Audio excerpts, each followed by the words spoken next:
ठाणे ग्रामीणमधील विशिंद परिसरातून धक्कादायक प्रकार समोर आला आहे। श्रीमती मनीषा राजपूत यांनी HDFC बँकेविरोधात गंभीर आरोप करत तक्रार दाखल केली आहे। त्यांच्या म्हणण्यानुसार बँकेने घर ताब्यात घेण्यासाठी दिनांक नसलेली संशयास्पद पत्रे पाठवली आहेत।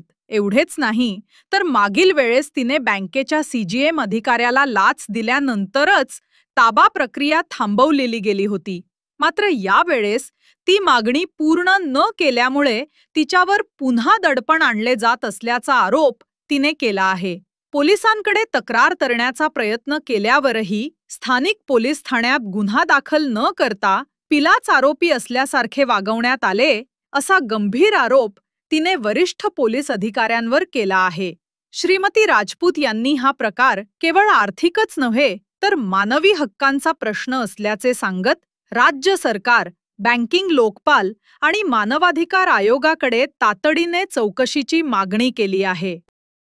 नाव मनीषा नामदेव राजपूत। माझा विषय असा आहे की HDFC बँकेकडून आम्ही लोन घेतलं होतं आणि मिस्टरने इन्शुरन्स काढलेला।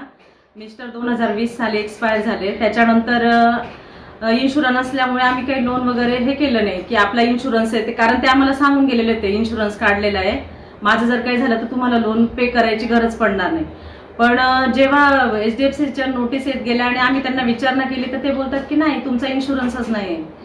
पण मिस्टर आम्हाला बोललेले इन्शुरन्स, आणि मागचं जर आम्ही लोन केलं होतं ते ट्रान्सफर केलं तर त्याचा इन्शुरन्स काढला आणि मग दुसऱ्या लोनचा तर काढणारच ना।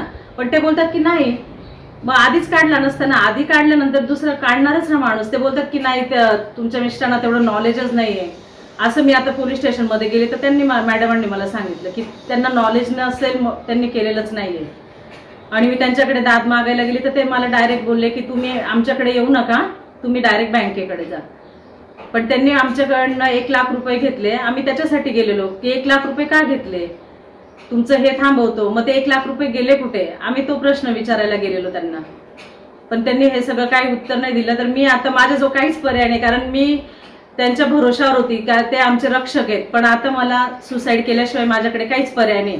आणि आता पुन्हा त्यांनी आम्हाला नोटीस पाठवली, त्या नोटीसला डेटच नाही, म्हणजे की यांनी काही करूच नाही आणि यांचं घर जावं हेच त्यांचं हे ना, मग याच्या मागे हेच कारण आहे।